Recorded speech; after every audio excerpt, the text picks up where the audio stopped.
হালাল দিয়ে জীবন সাজাবো। 2 নম্বরে প্রোডাক্টিভিটির জন্য কি করব?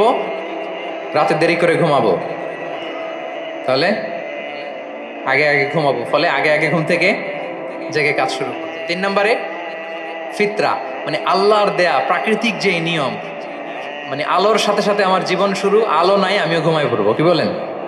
আপনি উন্নত দেশে তো তাই হয়। জাপানে আমি কয়েকবার গিয়েছি, আগে আগে ঘুমায় পড়ে।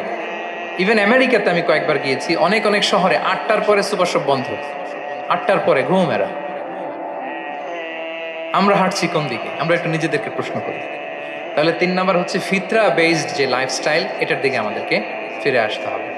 4 নাম্বার হচ্ছে মডেস্টি, শালীনতা। One of the core values of Islamic lifestyle. এই শালীনতা আমরা হারাতে বসেছি। মডেস্টি বললে অনেকে শুধু কাপড় চোপড় নিয়ে চিন্তা করে, যে ছোট কাপড় বড় কাপড়। Modesty is not about only clothing, but also your behaviour, your dealing, your overall character. শুধু আপনি মডেস্টি, শালীনতা বললে কাপড় চোপড় নিয়ে চিন্তা করবেন না। এটা আপনার মডেস্টি ইন ইউর স্পিচ, আপনার কথার মধ্যেও শব্দ চয়নে মডেস্টি থাকতে হবে, আপনার বিহেভিয়ারে মডেস্টি থাকতে হবে, আপনার ডিলিংসে মডেস্টি থাকতে হবে।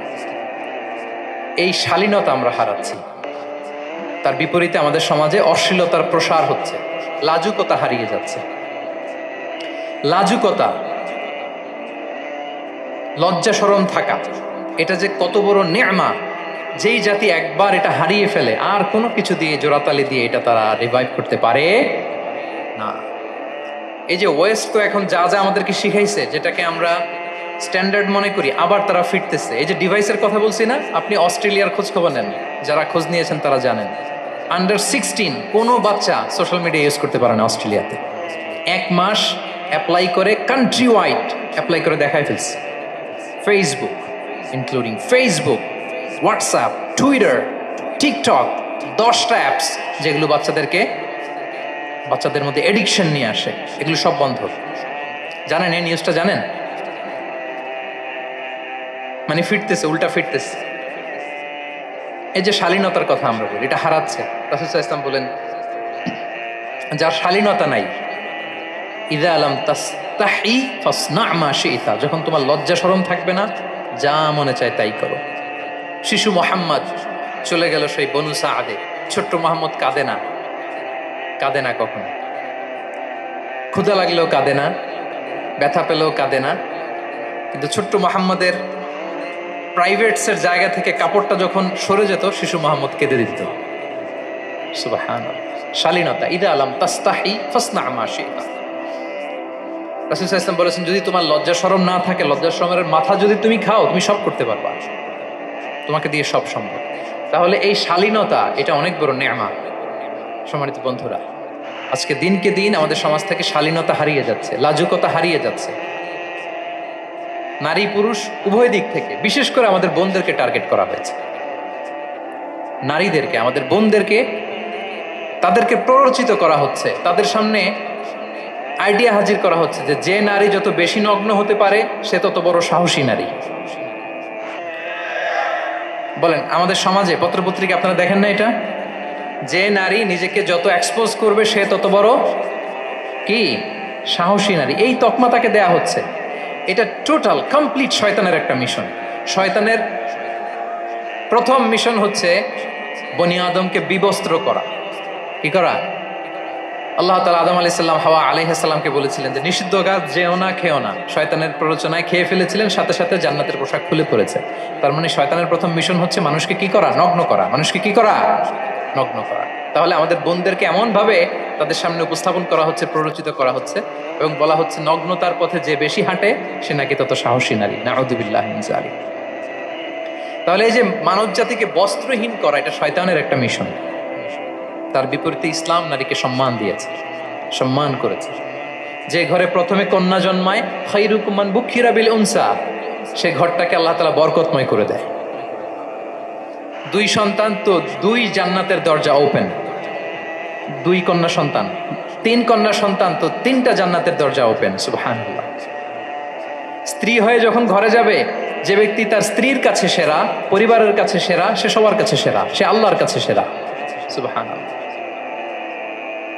এবং কোনো মা যদি সন্তান জন্ম দিতে যে মারা যায় কিয়ামতের দিন আল্লাহ তাআলা ওই মাকে শহীদদের কাতারে দাঁড় করাবেন।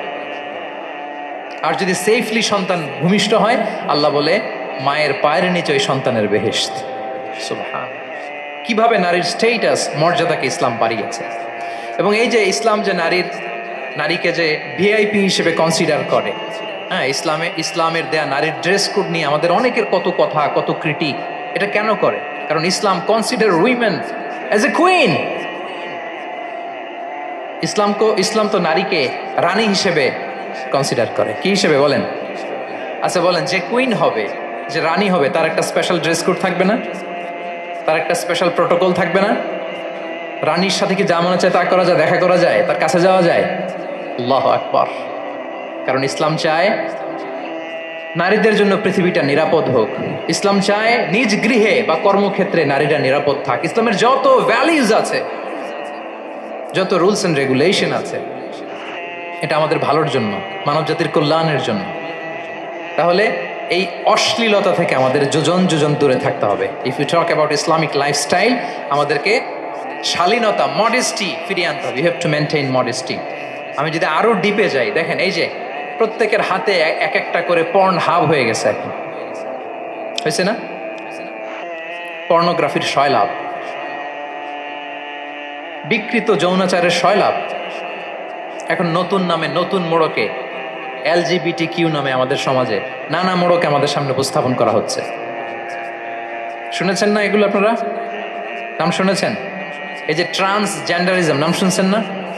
নিজের দেহ কাটাকাটি করে দিব্যি পুরুষ, 4 সন্তানের বাবা, এখন হঠাৎ করে বলে যে আমি মনে মনে নারী, তো সোসাইটি যেন আমাকে নারী স্বীকৃতি দেয়। বায়োলজিক্যালি দিব্যি নারী, 3 সন্তানের মা, এখন বলে যে এখন আমি মনে মনে ভাবতেছি পুরুষ, তো আমাকে পুরুষ হিসেবে তুমি কনসিডার করো। আল্লাহর দেয়া ফিতরাত, এই যে বলছে উল্টায় ফেলতেছে, এই ফিতরাতকে ধ্বংস করার সবচেয়ে জঘন্যতম এই নতুন যেটা বাজারজাত করা হচ্ছে যে আইডিওলজি, এটা হচ্ছে ট্রান্সজেন্ডারিজম। অধিকারের মোড়কে, তাও আসতেছে কিভাবে? কিসের মোড়কে বলেন তো? রাইটসের কথা বলে, যে এটা একটা রাইটস। এজন্য সম্মানিত সুধীমণ্ডলী, শালীনতার কোনো বিকল্প নেই। If you want to take care of yourself, if you want to take care of your family, your society, you have to maintain modesty. কোনো বিকল্প নেই, সাবধান হইতে হবে আমাদেরকে। তাহলে 4 নম্বরে কি? শালীনতা, মডেস্টি। শালীনতা হচ্ছে ইসলামিক লাইফস্টাইলের ভূষণ। এখন পরিকল্পিতভাবে এই শালীনতার কবর রচনা করা হচ্ছে আমাদের সমাজে। আপনারা কি রাগ করতেছেন? কথা ক্লিয়ারলি বুঝতে পারতেছেন? আমি যদি রয়ে শয়ে কথা বলি তো বুঝতে পারবেন আপনারা? ক্লিয়ারলি মেসেজগুলো আমি আপনাদের সামনে পৌঁছে দিচ্ছি। তাহলে কয়টা গেল? 4টা। হালাল, প্রোডাক্টিভিটি, প্রিজার্ভিং ফিতরা, এন্ড ফাইনালি মডেস্টি। 4টা কাজ। 5 নম্বরে হচ্ছে ইসলামিক লাইফস্টাইল যদি আমরা মেনটেন করি, we must have to be optimistic, hopeful, আশাবাদী হইতে হবে। মুমিনের ডিকশনারিতে হতাশা নেই। আমরা হতাশ হই না, আমরা নিরাশ হই না, আমরা ভরসা রাখি এক মহান সত্তার উপর। আওয়াজ করে বলুন, তিনি কে? শয়তানের মিশন হচ্ছে আমাদেরকে হতাশ বানানো। আমি স্টেজে ওঠার আগে সম্মানিত স্যার বলতেছিলেন যে আপনি একটু আশাবাদী করবেন আমাদের নারী শিক্ষার্থীদের ব্যাপারে, আমাদের ছেলে শিক্ষার্থীদের কয়েকটা ইস্যু স্যার বললেন যে কিছু ফ্রাস্ট্রেশন তাদের মধ্যে কাজ করে। আজকে আপনাদের ডিকশনারি থেকে ফ্রাস্ট্রেশনকে একেবারে অমিট করে দিয়ে যাব। বলেন, বিশ্বাসীদের ডিকশনারিতে হতাশা বলে কোনো শব্দ আছে? ফ্রাস্ট্রেশন আছে? কারণ শয়তানের মিশন হচ্ছে আমাদেরকে হতাশ বানানো। কি বানানো? শয়তান আমাদেরকে আশাবাদী করতে চায় না, সে চায় আমরা যেন হতাশ হই। আমি ভুল করেছি, পাপ করেছি, অন্যায় করেছি, তো শয়তান সেই পাপের সাগরে আমাকে হাবুডুবু খাওয়াতে চায়, বলে আর অনেক ভুল হয়ে গেছে, অনেক দূর তুই চলে এসেছিস, আর আল্লাহ তোকে ক্ষমা করবে না, থাক এখানেই থাক, করতে থাক। এরকম শয়তান টেম্পটেশন দেয়, প্রভোকেশন করে। কিন্তু শয়তান জানে না যে আল্লাহর রহমতের দরিয়া কত বড়। শয়তানের মিশন হচ্ছে আমাদেরকে হতাশ বানানো, আর আল্লাহর বাণী আমাদের হৃদয়ে আশা জাগায়, আশাবাদী করে তোলে। আল্লাহর এই কিতাবের, কোরআনের প্রতিটি আয়াতে পরতে পরতে পাবেন আপনি মোটিভেশন, ইন্সপিরেশন। আল্লাহু আকবার। লা তাহজান ইন্নাল্লাহা মা'না। মনকে তুমি বুঝিয়ে বলো আল্লাহ আছেন আমার সাথে। জাহাঙ্গীরনগর বিশ্ববিদ্যালয়ের আমার সুপ্রিয় শিক্ষার্থী বন্ধুরা, এই বাক্যটি নিজের জীবনের জন্য, নিজের জীবনের সাথে সেট করে নেন। মনকে তুমি বুঝিয়ে বলো আল্লাহ আছেন আমার সাথে। বিপদে আপদে আমাদের লাইফে আপস এন্ড ডাউনস থাকে, সব মুহূর্তে আমরা এই কথাটা খেয়াল করবো যে কেউ যদি আমাকে হেল্প করার জন্য নাও থাকে, এক মহান সত্তা আছে, তিনি কে?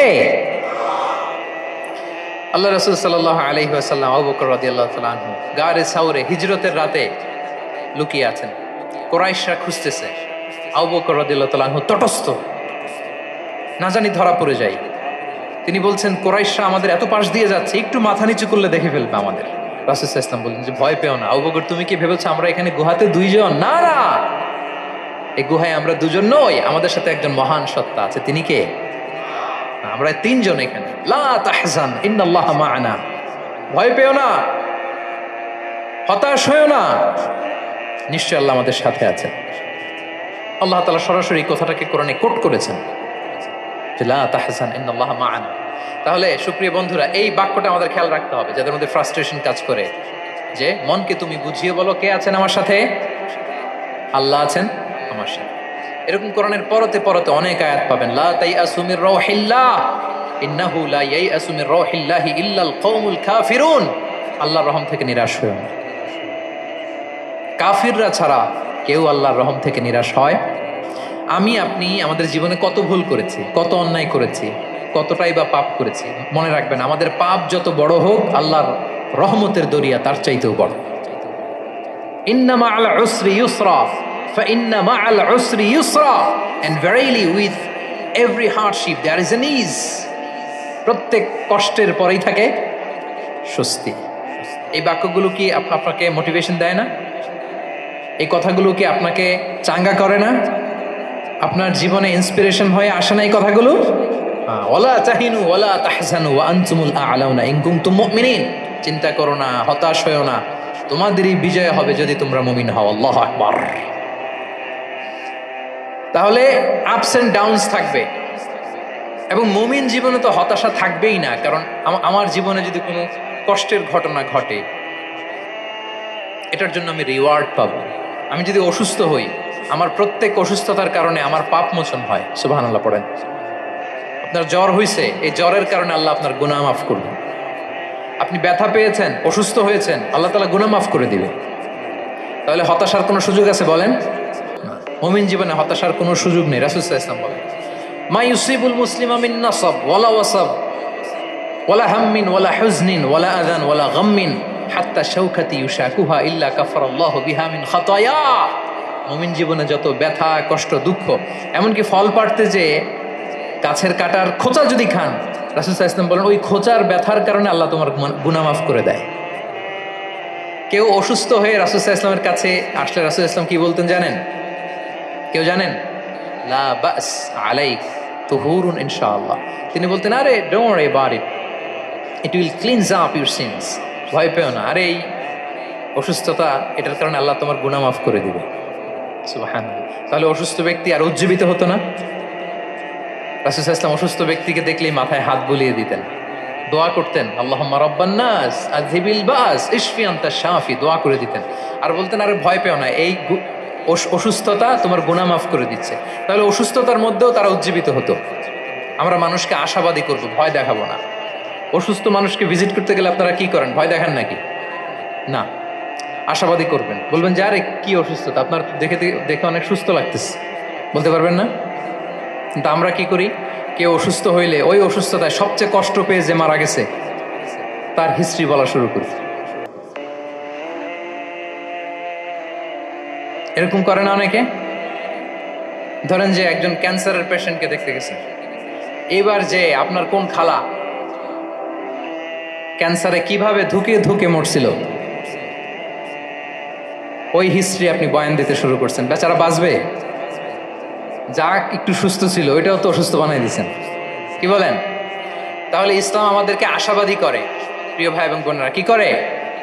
আশাবাদী করে। আমরা যদি আমাদের কোনো প্রিয়জনকে হারাই, আমরা আশাবাদী হয়েই হারাই, কারণ তাকে আমি চিরকালের জন্য হারাচ্ছি না। আপনি আপনার আব্বাকে হারাচ্ছেন তো কি হয়েছে? বাপ হারায় তো কাঁদবে নাস্তিক। কি বলেন? নাস্তিকদের তো মরার পরে নাকি আর কিছু নাই। হ্যাঁ, দেখবেন আপনাদের সামনে সামনে অনেক কিছু বলে যে কিছু নাই, যা দেখি না বিশ্বাস করি না। একা একা যখন মৃত্যুর পরে কি হবে চিন্তা করে ওর দম বন্ধ হয়ে আসে। ইসলাম মানুষকে আশাবাদী করে। দেখেন আমরা কত দূর দেখি, কত দূর ভাবি। আমার দাদা মারা গেছে, এটা আমার কোনো টেনশনেরই কারণ না, কারণ আমি সবসময় ভাবি আমার দাদাকে আমি ওপারে যেয়ে পাবো, আমার আব্বাকে আমি হারিয়েছি তো ওপারে পাবো, আমার বন্ধুকে আমি হারিয়েছি, কাছের বন্ধুটা যে আমার জন্য খুব ইন্সপিরেশন ছিল, সাময়িক বিচ্ছেদ এটা আমাদের জন্য, কারণ আমরা ওই জগতে বিশ্বাস করি। আল্লাহু আকবার। তাহলে হতাশা আমাদের ডিকশনারিতে আজকে থেকে রাখা যাবে। ইসলামিক লাইফস্টাইল যদি মেনটেন করতে চান, you have to be optimistic. Clear কথাটা? আচ্ছা, এরপরে গ্রেটফুলনেস, 6 নাম্বার গ্রেটফুলনেস। আপনাকে কৃতজ্ঞ হইতে হবে, শুকরগুজার হইতে হবে। আমরা অনেকে কমপ্লেইন করি খুব বেশি, না এটা ভুল। সম্মানিত সুধী মণ্ডলী, be grateful with what you have. যা আছে এটা নিয়ে শুকরগুজার হন, আপনার জীবনটাকে আল্লাহ সুন্দর করবে। তাহলে কমপ্লেইন করবো না, আমরা শুকরগুজার হব। রাসূল সাল্লাল্লাহু আলাইহি ওয়াসাল্লাম বলেছেন, তোমার চেয়ে যে খারাপ অবস্থানে আছে তার দিকে তাকাও, যে ভালো আছে তার দিকে তাকিও না। হ্যাঁ, যে ভালো আছে তার মতো আপনি হওয়ার চেষ্টা করবেন। আপনার গোল থাকবে। I am not talking about the goals and plans, your plan and goal should be bigger and bigger. But আপনি ও খুব ধনী, ও খুব ভালো আছে এটা দেখে কষ্ট পাবেন না, কারণ আপনি খেয়াল করেন যে আপনার চেয়ে অনেক খারাপ অবস্থানে আছে অনেকে, ওর দিকে তাকালে দেখবেন যে আপনার আর খারাপ লাগতেছে না। শেখ সাদি রাহিমাহুল্লাহ, বিখ্যাত কবি, নাম শুনেছেন না? ওনার একবার পায়ে দেওয়ার মতো জুতা ছিল না। কি ছিল না? সবাই বলুন, কি ছিল না? জুতা। তো উনি একবার রাস্তা দিয়ে হাঁটতেছেন, হঠাৎ দেখেন এক লোকের 2টা পাই নাই। কি নাই? শুকরগুজার হলেন, চিৎকার করে বললেন আলহামদুলিল্লাহ, যে আল্লাহ অনেক ভালো আছি, আমার জুতা নাই এজন্য মন খারাপ, ওর তো পাই নাই। এজন্য বেঁচে যে আছি এজন্যই আলহামদুলিল্লাহ। লা ইন শাকারতুম লা আযীদান্নাকুম ওয়া লা ইন কাফারতুম ইন্না আযাবি লাশাদীদ। আল্লাহ বলেন, যদি শুকরিয়া করো, শুকরগুজার হও, আমি আল্লাহ নিয়ামত বাড়িয়ে দেব। যদি নাশুকরি করো, জেনে রাখো আমার শাস্তি কঠিন। তাহলে বেঁচে যে আছি এজন্যই কি পড়া উচিত? জাহাঙ্গীরনগর বিশ্ববিদ্যালয় আওয়াজ করেন, বেঁচে যে আছি এজন্য কি পড়বো? আপনি যে অবস্থানে থেকে খুশি না, ভাল লাগে না আপনার, যে হায় রে আমি তো লুজার, আমার কিচ্ছু নাই, আপনার এই অবস্থানে পৌঁছাটা অনেকের জন্য স্বপ্ন। মানে যেটা পেয়ে আপনি হ্যাপি না, অতটুকু হইতে পারাটা অনেকের কি স্বপ্ন। আপনাকে যদি জিজ্ঞেস করি, ভাই কি চান, কি লাগবে বলেন, কি চান? তা আপনি বলবেন যে শেখ আমি ধনী হইতে চাই, আমার একটা ব্রাইট ক্যারিয়ার চাই, আমি টাকা চাই, আমি খ্যাতি চাই, আমি ক্ষমতা চাই, এটা কত যে চাওয়ার ফিরিস্তি আমাদের। আপনি একটু একটা ক্যান্সার হসপিটালে যান তো, ক্যান্সারের 3rd স্টেজে চলে আসছে, ধুকে ধুকে লাস্ট স্টেজে চলে আসছে। আপনার তো অনেক কিছু চাই, আপনি ওকে একটু জিজ্ঞেস করেন যে ভাই আপনি কি চান? ও টাকা চায় না? ক্যান্সারের রোগী টাকা চাবে, খ্যাতি চাবে, ব্রাইট ক্যারিয়ার চায়। সে কি চায় বলেন তো একটু? সে একটু বাঁচতে চায়। যে ভাই তুমি কি চাও? বলবে আমি কিছু চাই না, একটু বাঁচতে চাই। বার্ন ইউনিটে যদি কখনো যাওয়ার সুযোগ হয়, দেখবেন যে চিৎকার করে তারা, এত কষ্ট, এই দহনের কারণে এত কষ্ট, তারা চিৎকার করতে থাকে হসপিটালকে কাঁপিয়ে। আপনি ওকে একটু জিজ্ঞেস করবেন, ভাই কি চাও? বলেন তোর চাওয়াটা কি?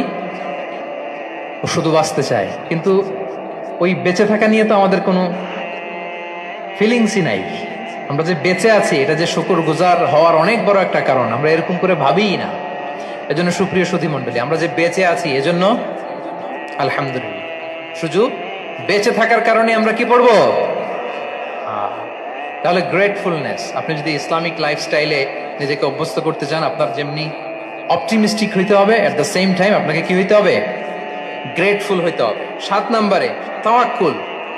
Put your trust on Allah, because only He can help you, only He can protect you. And when you put your trust on Allah, you are in a divine shield. আপনি যখন আল্লাহর উপর নিজেকে ন্যস্ত করেন, আপনি একটা ডিভাইন, একটা প্রোটেকশনের ভেতরে থাকেন। বিশ্বাসীরা কি করে? আল্লাহর উপর ভরসা করে। কি করে? কার উপর? তদবিরের উপর, লবিং এর উপর, মামা চাচা?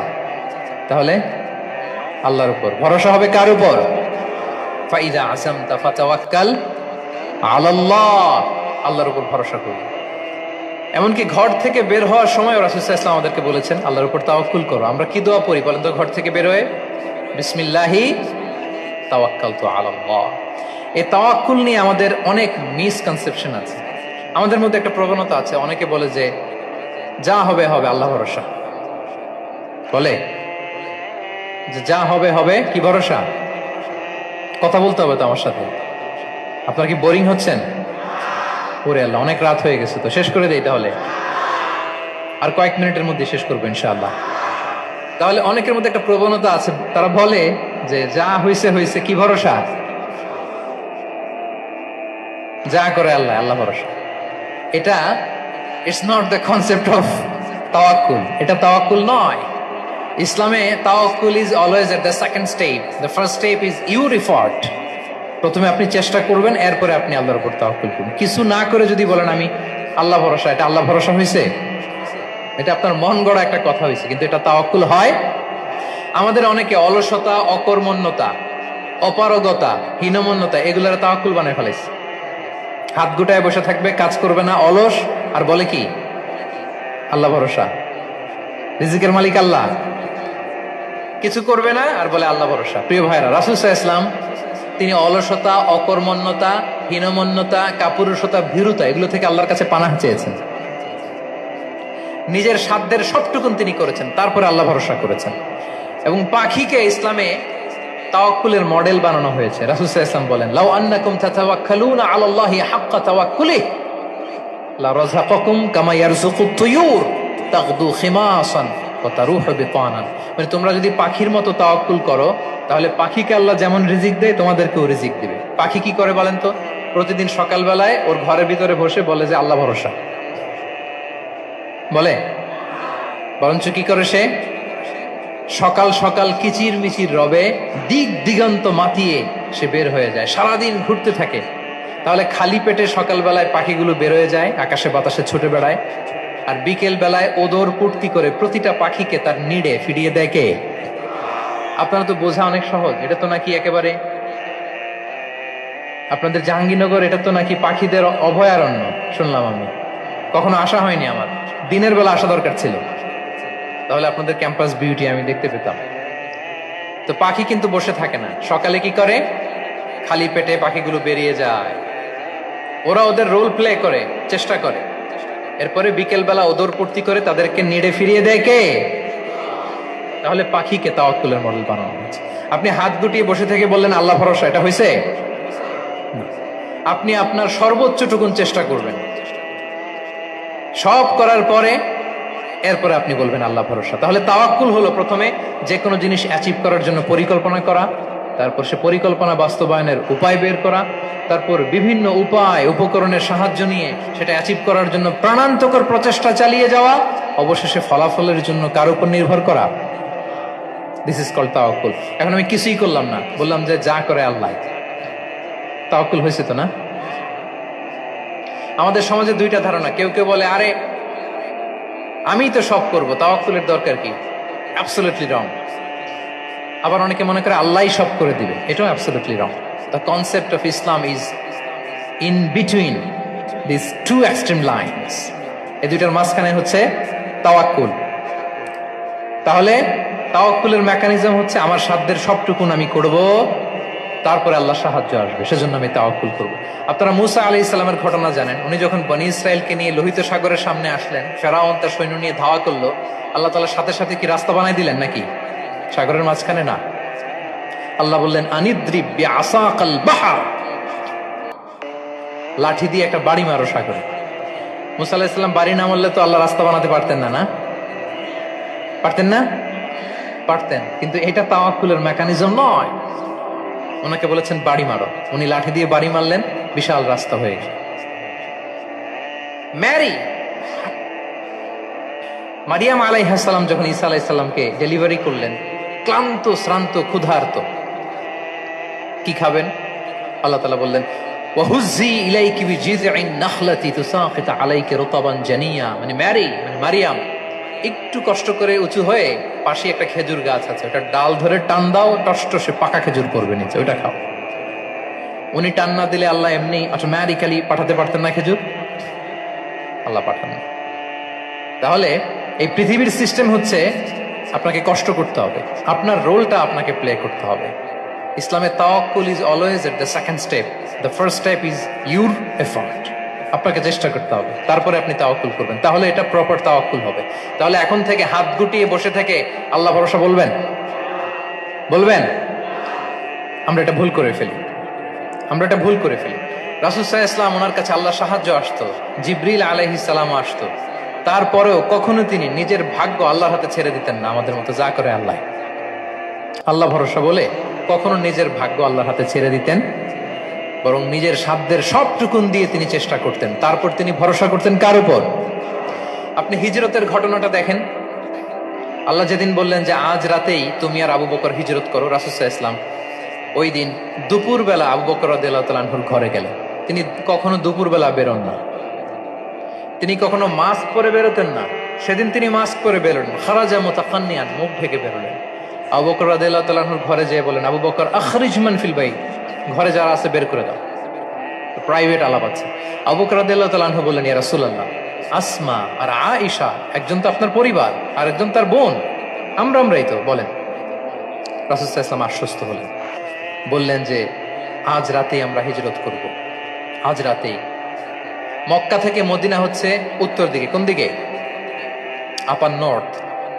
তিনি মক্কা থেকে মদিনায় হিজরত করবেন উত্তরে, কিন্তু তিনি বের হলেন দক্ষিণ দিক দিয়ে, শত্রুর চোখে ধুলি দেওয়ার জন্য। দেখেন, দিনের বেলা বেরোলেন না, রাতে বেরোলেন। দেখেন, একটার পর একটা প্রিকশন। দুপুরে বেরোলেন, চেহারা ঢেকে বেরোলেন, প্রাইভেসি মেনটেন করলেন। ডেস্টিনেশন এইদিকে, বের হলেন এই দিক দিয়ে, সবার চোখের অন্তরালে তিনি বের হলেন। এবং তিনি আবু বকর রাদিয়াল্লাহু তাআলা আনহুকে বললেন, সবাই যেই পথে মদিনা যায় আমরা কিন্তু ওই পথে যাব না, ক্যারাভানগুলো যেই পথে যায় ওই পথে না, সাওয়াহিলি একটা আনইউজুয়াল রুট ধরে আমরা যাব, সাগরের পার ঘেঁষে ঘেঁষে, যাতে ওরা বুঝতে না পারে। এই জন্য আবু বকর রাদিয়াল্লাহু তাআলা আনহু একজনকে ভাড়া করলেন, আব্দুল্লাহ ইবনে উরাইকেত নামে, যে আনইউজুয়াল রাউটটা চিনে, যে সাগরের পাশ ঘেঁষে চলে যাওয়া পথ দিয়ে মক্কা থেকে রাসূল সাল্লাল্লাহু আলাইহি ওয়াসাল্লামকে মদিনায় পৌঁছায়।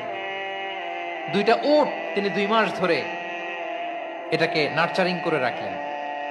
3 দিন আবু বকর রাদিয়াল্লাহু তাআলা আনহু এবং রাসূল সাল্লাল্লাহু আলাইহি ওয়াসাল্লাম গারে সাউরে অবস্থান করলেন 3 দিন, যাতে করে বুঝতে পারেন যে মক্কায় তাদের ব্যাপারে কি বলা হয়। এবং আবু বকর রাদিয়াল্লাহু তাআলা আনহুর ছোট্ট ছেলে আব্দুল্লাহকে অ্যাসাইন করা হলো যে, আব্দুল্লাহ, তুমি তো ছোট মানুষ, তুমি প্রতিদিন মক্কার বাজারে যেয়ে শুনবা যে আমাদের ব্যাপারে কুরাইশরা কি বলে। নিশ্চয়ই তারা তন্ন তন্ন হয়ে আমাদেরকে খুঁজবে, না পেয়ে ওরা কি কি পলিসি নেয় এটা এসে আমাদেরকে জানাবা। সুবহানাল্লাহ। ছোট্ট আব্দুল্লাহ মক্কার বাজারে কে কি বলে শুনে গোয়েন্দার মতো করে, স্পাইয়ের মতো করে সে তথ্যগুলো নিয়ে, খাবার নিয়ে গারে সাউরে প্রতিদিন ইনফরমেশন পাস করে আসতো, আবার খাবার দিয়ে আসতো। আচ্ছা বলেন তো, এই ছোট্ট আব্দুল্লাহ যেই পথে যায়, মরুভূমির উপরে তার ফুটপ্রিন্ট আছে না, আব্দুল্লাহর ফুটপ্রিন্ট। তো কুরাইশরা তো তন্ন তন্ন হয়ে রাসূল সাল্লাল্লাহু আলাইহি ওয়াসাল্লামকে খুঁজতেছে, ডানে বাঁয়ে, সামনে পেছনে, সব জায়গায়। তারা যদি আব্দুল্লাহর ছোট্ট পায়ের ছাপ পায় আর সেটাই যদি ফলো করে, তাহলে ডিরেক্টলি তারা কোথায় যেয়ে পৌঁছবে? রাসূল সাল্লাল্লাহু আলাইহি ওয়াসাল্লামের কাছে, গারে সাউর। আল্লাহ রাসূল সাল্লাল্লাহু আলাইহি ওয়াসাল্লাম কি করলেন? আবু বকর রাদিয়াল্লাহু তাআলা আনহু কি করলেন? আমির ইবনে ফুহায়রা নামে আরেকটা লোককে অ্যাসাইন করলেন, যে 3 দিনের জন্য আব্দুল্লাহ যখন তথ্য নিয়ে খাবার দিয়ে চলে যাবে, আমির ইবনে ফুহায়রা, তোমার কাজ হচ্ছে যেই পথ দিয়ে আব্দুল্লাহ হেঁটেছে এই পথ দিয়ে তুমি আমাদের ছাগলগুলোকে একটু চড়াই দিবে। তাহলে ওখানে ওই বাচ্চার আর ফুটপ্রিন্ট থাকবে না, ওই ছাগলগুলোর পায়ের ছাপ থাকবে। অনেক লম্বা ঘটনা, এরকম একটার পর একটা প্রিকশন আল্লাহ রাসূল সাল্লাল্লাহু আলাইহি ওয়াসাল্লাম এবং আবু বকর রাদিয়াল্লাহু তাআলা আনহু ওনারা নিয়ে তারপরে হিজরতের পথে রওনা হয়েছেন। এবং যখন রওনা হয়েছেন, রাসূল সাল্লাল্লাহু আলাইহি ওয়াসাল্লাম ডানে বাঁয়ে তাকান না, তিনি কোরআন তেলাওয়াত করছিলেন। হি ওয়াজ রিসাইটিং দ্য কোরআন, কারণ now he is in the state of তাওয়াক্কুল। এখন তিনি তাওয়াক্কুল করতেছেন। তাহলে বলেন তো, তাওয়াক্কুল কি শুরুতে না শেষে? তারপরে কতটা শেষে? আপনার চেষ্টা, আপনার তদবির, আপনার লবিং, আপনার এফর্ট, আপনার সাধ্যের নাগালে থাকা সব কিছু উজাড় করে দেওয়ার পরে আপনি বলবেন তাওয়াক্কালতু। আমরা করি কি? আমরা কি করি? আল্লাহ ভরসা। ভাই কি প্ল্যান আপনার? হুজুর আল্লাহ ভরসা। এবার বলেন, এটা হয়েছে? এটা কি আসলে দ্য প্রপার কনসেপ্ট অফ তাওয়াক্কুল হয়েছে প্রিয় ভাই এবং বোনেরা? হয় নাই। কারণ তাওয়াক্কুল is always at the second step, the first step is you referred. আপনি আপনার সাধ্যের সবটুকু করবেন, তারপর কি করবেন? ক্লিয়ার? সব শেষ। কথা হচ্ছে আপনি যে ইসলামিক লাইফস্টাইল মেনটেন করতে চান, আপনাকে উম্মা সেন্ট্রিক অ্যাটিটিউডের অধিকারী হতে হবে। উম্মা সেন্ট্রিক। আমাদের মুসলিম উম্মা একটা দুঃখী উম্মা, নেতৃত্বহীন উম্মা, বলিষ্ঠ নেতৃত্বের অভাবে এদিক থেকে লাথি মারলে আমরা এদিকে যাই, এদিক থেকে মারলে এদিকে যাই। শুধু একটা স্ট্রং লিডারশিপের অভাব, ঠিক কিনা বলেন? এই যে আমাদের রোহিঙ্গা ভাইয়েরা 10 মিলিয়ন আসছে, ওনারা এখন 1 মিলিয়ন আসছে, 10 লাখ, এখন বোধহয় 2 মিলিয়ন প্লাস হয়ে গেছে বা 3 মিলিয়ন হয়ে গেছে। আমি গত মাসে গিয়েছিলাম রোহিঙ্গা ক্যাম্পে দেখার জন্য তাদের কি অবস্থা। এমন মানবতার জীবনযাপন তারা করতেছে। ধর্মে তারা কোন ধর্মের বলেন তো? আমাদের ভাই, আমাদের বোনেরা, তাদের কোনো সলিউশন নাই। কাশ্মীরের ভাই বোনদের কি অবস্থা দেখেন তো। আর গাজার অবস্থা নাই বা বললাম।